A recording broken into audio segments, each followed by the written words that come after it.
I'm Dr. Thanai Pongdee. I'm an associate professor in the Division of Allergic Diseases at Mayo Clinic in Rochester, Minnesota. In this video, I'm going to be talking about individualizing treatment strategies for patients with non-advanced SM so that you are ready to treat or adjust therapy for your patients with SM that you may see in your practice. The first topic I'd like to discuss is deciding about initial treatment strategy. So here we see a chart from the NCCN guidelines about different medication options. And the first thing I always want to try to determine is which symptoms my particular patient is experiencing. So patients with SM can have symptoms all across the board, but typically they have a specific area or areas that are most problematic, and they're usually pretty able to identify those when you first meet them.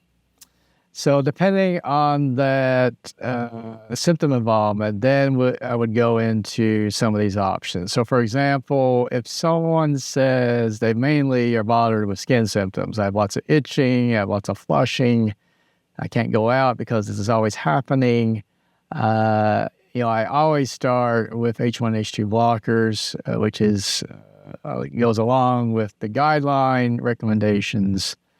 And then I often will add leukotriene receptor antagonists, typically in the form of montelukast and or aspirin. And I find this trio to be quite effective. To help with those choices, we often check laboratory studies such as urine studies for mast cell mediators. Again, you can measure metabolites of histamine, leukotrienes, and prostaglandins. Depending on any particular elevations, may help you target these therapies for those disease pathways. In similar fashion, if someone has lots of gastrointestinal symptoms and that's their primary symptom, I typically almost always use oral chromoin. I find that to be relatively effective, plus or minus proton pump inhibitors. Those patients are typically always on some type of antihistamine therapy, but in general, I don't find those to be as effective for primary gastrointestinal symptoms. The rest of these symptoms can be somewhat difficult to manage, especially neurologic symptoms. So again, most patients are on some type of antihistamine therapy, but that is kind of variable efficacy, I think, for neurologic symptoms. So these patients often have polypharmacy because we're trying to hit every pathway and mediator. So I often will add these additional treatments listed, but again, that can be a somewhat variable response. Omalizumab, I typically reserve for patients that have histories of anaphylaxis. Otherwise, I don't find omalizumab to be as helpful for gastrointestinal neurologic symptoms. If there's a lot of skin symptoms, especially pruritus or urticaria, along with recurrent anaphylaxis, then omalizumab again may be another consideration. Since it's not FDA approved for SM, sometimes it's somewhat challenging to get it approved, but nevertheless, I think something to strongly consider. I always prescribe epinephrine, have readily available for all our patients with SM, even if they don't have any history of recurrent anaphylaxis. We know that they're at high risk for that, so every patient has a prescription for that. Certainly, if they have a history of skin insect anaphylaxis, those patients always receive venom immunotherapy, and they tend to receive that on a lifelong basis. So again, important to get that in the history. And then finally, we always monitor bone health. So on first meeting, if they never had bone density measurement, we always measure that. If there's some evidence of osteopenia and especially osteoporosis, especially at an age younger than expected, we start supplemental vitamin D and calcium. We often get help from our endocrinology colleagues to make sure we can optimize that bone health as early as possible. In terms of using TKI, so again, I want to focus on avapritinib since it's really the FDA-approved option here.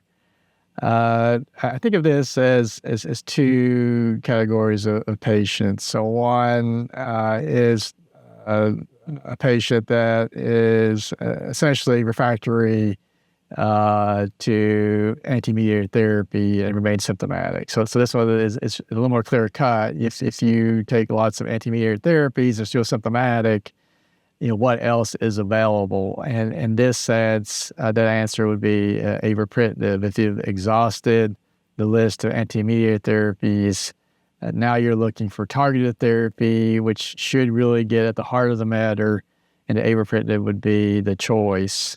The other group of patients could be someone who is somewhat controlled, but it requires lots of daily medications to do so. So many of those patients are very interested in trying targeted therapy with the thought is that their symptoms may be as controlled, if not better controlled, plus you get the benefit of reducing polypharmacy.